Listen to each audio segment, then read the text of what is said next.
Bonjour à tous les madridistas et passionnés de football. Un petit j'aime, un abonnement, et vous devenez officiellement nos coéquipiers pour continuer à faire vivre ensemble l'actualité de la meilleure équipe du monde, notre Real Madrid. À la Madrid, direction Montjuïc, où une nouvelle polémique a fait trembler les fondations du football espagnol. Le Barça a arraché la victoire face au Celta Vigo, 4-3, lors d'un match complètement fou, et surtout, grâce à un pénalty accordé à la 98e minute, dans un climat déjà saturé de tension. Un simple contact, presque invisible, entre Joël Lago et Dani Olmo. Olmo, déjà en déséquilibre, s'écroule. L'arbitre Mario Melro Lopez consulte la VAR après un appel de Carlos Delce Grande et désigne le point de pénalty. Rafinha ne tremble pas. Frappe du gauche, but. Victoire, explosion de joie à Barcelone. Explosion de colère dans le madridisme. Un match de folie pourtant bien lancé par Ferran Torres, 1-0, première minute. Mais Borja Iglesias profite d'une sortie hasardeuse de Peña remplaçant de Ter Stegen pour égaliser dans la foulée. Le Barça domine, mais stérile. Le Celta, lui, part en flèche à chaque récupération. Et ça paie. 2 nouvelles flèches signées Borja Iglesias, un triplé inattendu, un camp glacé, un tableau d'affichage à 1-3. La réaction catalane est brutale. Olmo réduit le score d'un missile. Rafinha égalise au second poteau.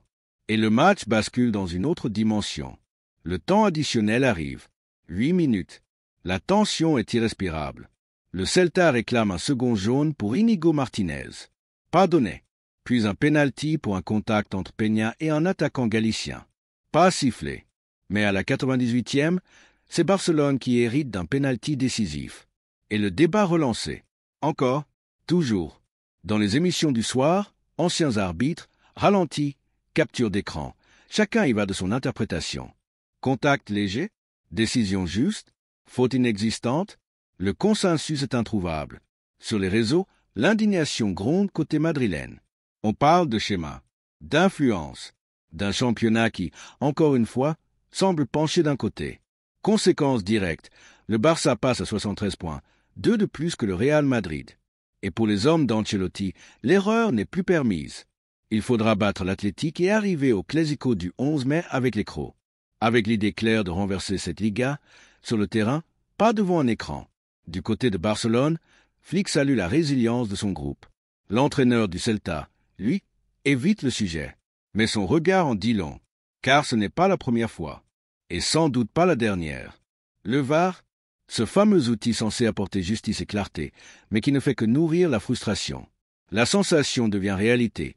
Cette Liga pourrait se jouer sur un ralenti plutôt que sur un but. Mais attention, rien n'est encore joué. Il reste 6 journées. Un Clásico a coupé le souffle. Et un Real Madrid qui ne lâchera rien. Alors, vous y croyez? Cette décision fera-t-elle basculer le championnat? Ou notre Real est-il encore capable de tout renverser? Dites-le nous en commentaire. Abonnez-vous.